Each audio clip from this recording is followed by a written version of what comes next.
మీరు మీ సొంతధనంతో ఈ ప్రజా సమస్యలకు పరిష్కారం చూపిస్తారా? అది ఆ సమస్యలు ఏమొస్తాయి? సమస్యలు కోకోలలో ఒక రోజులో ఒక రాత్రిలో ఓవర్ నైట్లో అన్ని సమస్యలు పరిష్కరిస్తుంది ప్రభుత్వం కూడా. కానీ మీరు తీసుకున్న అర్జీలు మీరు ఏం చేద్దాం అనుకున్నారో మాజీ ముఖ్యమంత్రి గారిని సూటిగా అడుగుతున్నా. జగన్మోహన్ రెడ్డి గారు మీ సొంత నిధులతో ఆ ప్రజా దర్బార్లో వచ్చిన వినతుల సమస్యను పరిష్కరిస్తారా?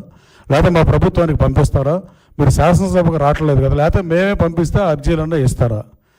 అంటే ప్రజా సమస్యల్ని ఎలుగెత్తి చాటాకైనా పరిష్కృతకైనా ఉన్న ఏకైక వేదిక అసెంబ్లీ మాత్రమే.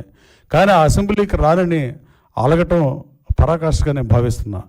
ప్రతిపక్ష హోదా లేదని అసెంబ్లీకి రాని మీరు మిగతా 10 మంది శాసనసభ్యులు వాళ్ళు కూడా బాధపడే పరిస్థితి. అసలు ఈ అసెంబ్లీని మనం చూస్తామా, ఊరినే ఎలక్ట్ అయ్యి ఒక్కసారి కూడా సభకు వెళ్లకుండా రిటైర్ అయిపోతామా అనే పరిస్థితి రాష్ట్రంలో ఉన్నాయి. అలాగే అసెంబ్లీలో ప్రతిపక్ష హోదా లేదని రాని మీరు లోక్సభలో 4 ఎంపీలు ఉంటే లోక్సభకి ఎందుకు వెళ్తున్నారు? లోక్సభలో మీకు ఏమన్నా ప్రతిపక్ష హోదా ఉందా? లేదా రాజ్యసభలో ప్రధాన ప్రతిపక్ష హోదా ఉందా?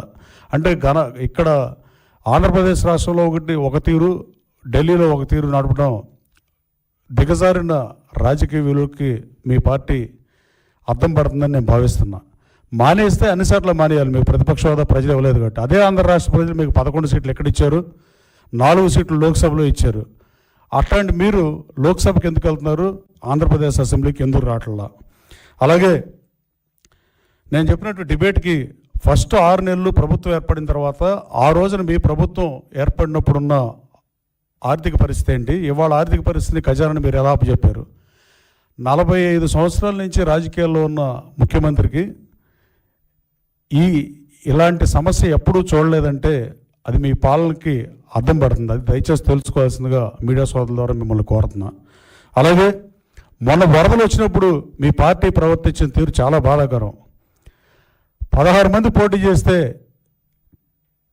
సింగనగర్లో కానీ జక్కంపూడి వైఎస్ఆర్ కాలనీలో కానీ మీరు వచ్చారా? కృష్ణా జిల్లా, ఉమ్మడి కృష్ణా జిల్లా అభ్యర్థులను అడుగుతున్నా. మాజీ ముఖ్యమంత్రి గారు 2 సార్లు వచ్చి అలా వచ్చి ఇలా వెళ్ళిన పరిస్థితి. మీరు వర్క్ ఫ్రమ్ హోమ్ పనిచేసిన మాట వాస్తవం కాదని అడుగుతున్నా. సెక్రటేరియట్కి మీరు ఎన్నిసార్లు వచ్చారని అడుగుతున్నా మీ పరిపాలన 1825 రోజుల్లో. అలాగే వర్క్ ఫ్రమ్ ఫామ్ హౌస్ ముఖ్యమంత్రులు కూడా చూసాం.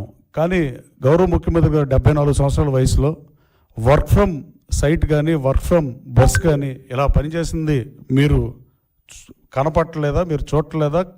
లేదా కనపడినా చూడనట్టు నటిస్తున్నారా? ఆ రోజున శాసనసభలో చంద్రబాబు నాయుడు గారి కన్నీటికి కారణమై ఆయన భీషణ ప్రతిజ్ఞ చేసి నేను అసెంబ్లీకి రానన్నాడు. కానీ 23 సీట్లు ఇచ్చారు కాబట్టి నేను అసెంబ్లీకి రానని ఎప్పుడూ ఆయన చెప్పలా. కమ్యూనిస్ట్ పార్టీ యోధులు ఒకళ్ళో ఇద్దరో శాసనసభకు ప్రాతినిధ్యం వచ్చినప్పుడు ఉమ్మడి రాష్ట్రంలో వాళ్ళు ప్రతిపక్ష హోదా ఉందని వచ్చేవాళ్ళ. కనీసం మీరు నిజాలు గుర్తెరిగి ప్రజలను అవమానించకుండా, శాసనసభను అవమానించకుండా, ప్రజాస్వామ్యాన్ని అవమానించకుండా, ప్రజాస్వామ్యం పరిడి వెళ్ళాలంటే ప్రజాస్వామ్య విలువలకు తిరోధకాలు ఇవ్వకుండా ఒక రాజకీయ పార్టీగా ఏం చేయాలనేది మీరు ఆలోచన చేయాల్సిన అవసరం ఉంది. సభానాయకుడిగా ముఖ్యమంత్రి సభ నడుపుతుంటే ముఖ్యమంత్రి గారు సభలో ఉన్నప్పుడు ప్రతిపక్ష సభ్యులు మిమ్మల్ని కూడా ఎలక్ట్ చేసుకున్నారు. కుప్పం నుంచి చంద్రబాబు నాయుడు గారిని ఎన్నుకుంటే, పులివెందుల నుంచి మిమ్మల్ని ఎన్నుకుంటే, మిగతా 10 సీట్ల నుంచి ప్రజాప్రతినిధులు ఎన్నుకున్న వాళ్ళని మీరు అవమానించడం కాదని నేను స్ట్రైట్గా అడగదలుచుకున్నా. మీ హయాంలో ఎన్ని లక్షల కోట్ల పెట్టుబడులు వచ్చినాయి? దావోస్ని కామెడీ చేసిన పరిస్థితి కోడిగుడ్లు దాడితో పోల్చి. నేను లోతుల్లోకి వెళ్ళదలుచుకోలేదు కానీ ఫీల్ గుడ్ ఫ్యాక్టర్ వచ్చిన పరిస్థితి నిజం. వాట్సాప్ కాల్ మాట్లాడే పరిస్థితి నుంచి మామూలు ఫోన్లు మాట్లాడే పరిస్థితికి రాష్ట్ర ప్రజలు ఈ గవర్నమెంట్ మారినాక మామూలు ఫోన్లో మాట్లాడే పరిస్థితి వచ్చింది. వాస్తవం కాదని అడుగుతున్నా. అలాగే మీకు 1950 తర్వాత తక్కువ అభివృద్ధి చేసి మీ అభివృద్ధిని మేము అటకెక్కించామని చెప్పడం హాస్యాస్పదంగా నేను భావిస్తున్నా. అలాగే భాషా ప్రయుక్త రాష్ట్రాలు ఏర్పడినాక పొట్టి శ్రీరాములు గారి త్యాగ ఫలితంగా 58 రోజులు ఆమరణ నిరాదీక్ష చేసి రాష్ట్రాన్ని ఏర్పాటు చేస్తే తర్వాత కాలంలో భాషా ప్రయుక్త రాష్ట్రాలు ఏర్పడటానికి ఇది కారణమైంది. అలాంటి తెలుగు భాషా ప్రయుక్త రాష్ట్రంలో తెలుగు గురించి, తెలుగు మీద దాడి చేద్దాం అనుకునే ఉద్దేశం ఒక రాజకీయ పార్టీ అధినేతగా, ఒక రాజకీయ పార్టీగా మీకు కూడా మంచిది కాదని మీకు సూచిస్తూ, మీరు ఇంగ్లీష్ మీడియం ప్రవేశపెట్టారు. కానీ ఏ ఇంగ్లీష్ మీడియం ప్రవేశపెట్టిన రోజున ఏ జిల్లా పరిషత్ హై స్కూల్లో అయినా, ఏ స్కూల్లో అయినా ఒక ఇంగ్లీష్ టీచర్తో అన్ని సబ్జెక్టులు ఎలా టీచ్ చేద్దాం అనుకున్నారో అనేది గత ప్రభుత్వ తెలుగు తక్కువతనానికి పరాకాష్ఠగా. మీరు మీ సొంతధనంతో ఈ ప్రజా సమస్యలకు పరిష్కారం చూపిస్తారా? అది ఆ సమస్యలు ఏమొస్తాయి? సమస్యలు కోకోలలో ఒక రోజులో ఒక రాత్రిలో ఓవర్ నైట్లో అన్ని సమస్యలు పరిష్కరిస్తుంది ప్రభుత్వం కూడా. కానీ మీరు తీసుకున్న అర్జీలు మీరు ఏం చేద్దాం అనుకుంటున్నారో మాజీ ముఖ్యమంత్రి గారిని సూటిగా అడుగుతున్నా. జగన్మోహన్ రెడ్డి గారు మీ సొంత నిధులతో ఆ ప్రజా దర్బార్లో వచ్చిన వినతుల సమస్యను పరిష్కరిస్తారా, లేకపోతే మా ప్రభుత్వానికి పంపిస్తారా? మీరు శాసనసభకు రావట్లేదు కదా, లేకపోతే మేమే పంపిస్తే అర్జీలన్నా ఇస్తారా? అంటే ప్రజా సమస్యల్ని ఎలుగెత్తి చాటాకైనా పరిష్కృతకైనా ఉన్న ఏకైక వేదిక అసెంబ్లీ మాత్రమే. కానీ ఆ అసెంబ్లీకి రానని అలగటం పరాకాష్ఠగా నేను భావిస్తున్నా. ప్రతిపక్ష హోదా లేదని అసెంబ్లీకి రాని మీరు మిగతా 10 మంది శాసనసభ్యులు వాళ్ళు కూడా బాధపడే పరిస్థితి. అసలు ఈ అసెంబ్లీని మనం చూస్తామా, ఊరినే ఎలక్ట్ అయ్యి ఒక్కసారి కూడా సభకు వెళ్లకుండా రిటైర్ అయిపోతామా అనే పరిస్థితి ఈ రాష్ట్రంలో ఉన్నాయి. అలాగే అసెంబ్లీలో ప్రతిపక్ష హోదా లేదని రాని మీరు లోక్సభలో 4 ఎంపీలు ఉంటే లోక్సభకి ఎందుకు వెళ్తున్నారు? లోక్సభలో మీకు ఏమైనా ప్రతిపక్ష హోదా ఉందా? లేదా రాజ్యసభలో ప్రధాన ప్రతిపక్ష హోదా ఉందా? అంటే ఇక్కడ ఆంధ్రప్రదేశ్ రాష్ట్రంలో ఒక తీరు, ఢిల్లీలో ఒక తీరు నడపడం దిగజారిన రాజకీయ విలువకి మీ పార్టీ అర్థం పడుతుందని నేను భావిస్తున్నా. మానేస్తే అన్నిసార్లు మానేయాలి. మీకు ప్రతిపక్ష హోదా ప్రజలు ఇవ్వలేదు కాబట్టి. అదే ఆంధ్ర రాష్ట్ర ప్రజలు మీకు 11 సీట్లు ఎక్కడిచ్చారు? 4 సీట్లు లోక్సభలో ఇచ్చారు. అట్లాంటి మీరు లోక్సభకి ఎందుకు వెళ్తున్నారు? ఆంధ్రప్రదేశ్ అసెంబ్లీకి ఎందుకు రావట్లా?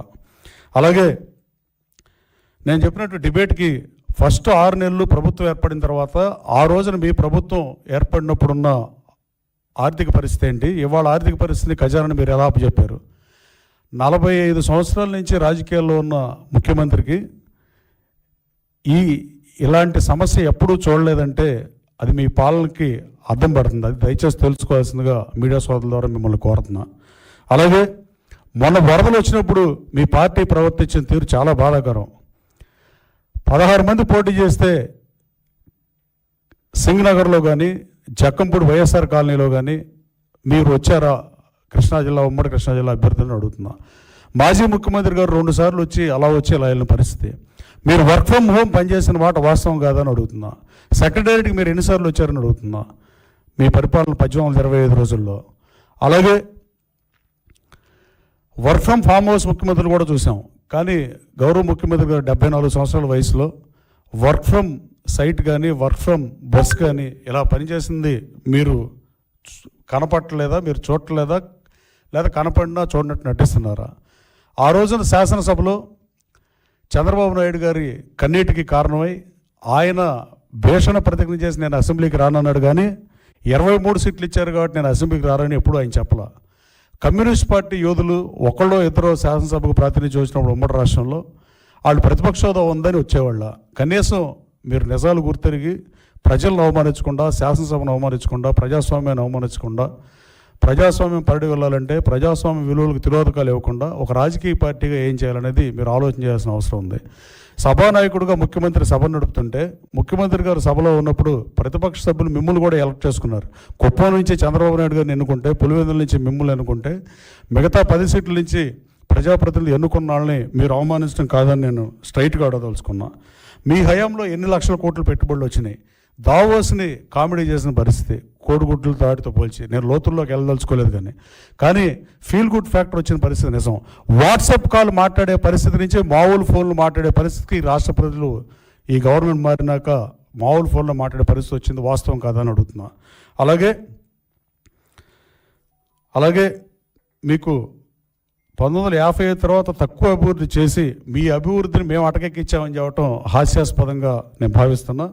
అలాగే భాషా ప్రయుక్త రాష్ట్రాలు ఏర్పడినాక పొట్టి శ్రీరాములు గారి త్యాగ ఫలితంగా 58 రోజులు ఆమర నిరాదీక్ష చేసి రాష్ట్రాన్ని ఏర్పాటు చేస్తే తర్వాత కాలంలో భాషా ప్రయుక్త రాష్ట్రాలు ఏర్పడటానికి ఇది కారణమైంది.